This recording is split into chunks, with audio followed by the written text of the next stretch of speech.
So let's start with a high-level overview. What is probate? And probate is a legal process that involves the execution of a will, or if there is no will, the administration of a deceased person's estate.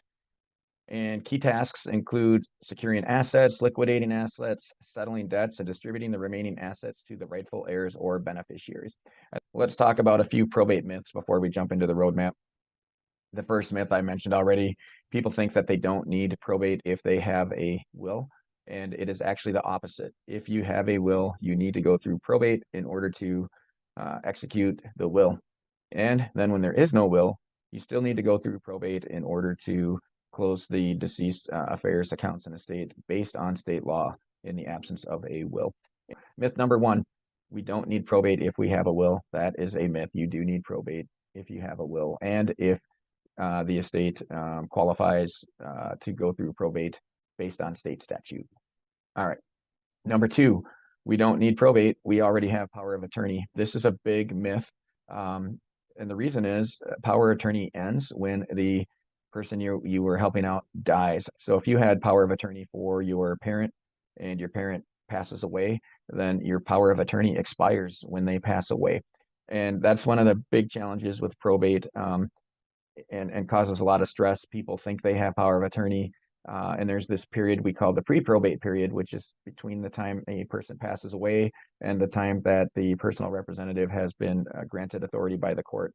That time in between, that pre-probate period, you don't have power of attorney anymore. You've lost it, and so that could just cause problems for how you want to manage finances and manage the estate. Well, next one, we don't need probate. We're not selling the house. This is a huge myth.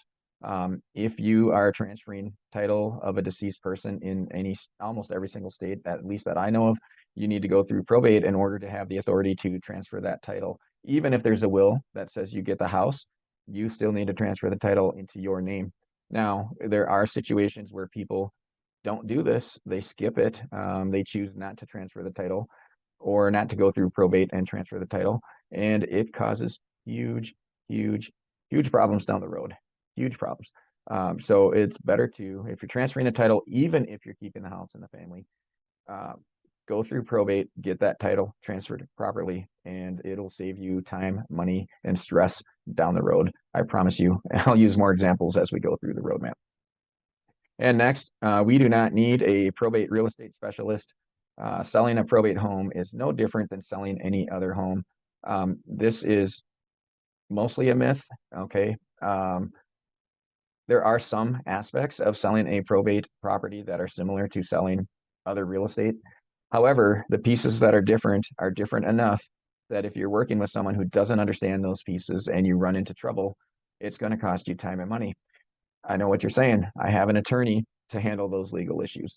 If the real estate agent you're working with doesn't understand the process and some of the legalities that you are facing, they're going to spend more time. Either they're going to make mistakes or they're going to spend more time talking to your attorney. And each time they talk to your attorney, it's going to cost you more money, right? So you can really save a lot of money and a lot of headaches by working with someone who knows the process. And we will talk more about that later. And if you're wondering, where do I find someone like that? You can reach out to me at any time. I have a network of competent probate professionals across the country that are available to help you in any state, any county. So it does make a difference, and we'll talk more about that as we go through the process.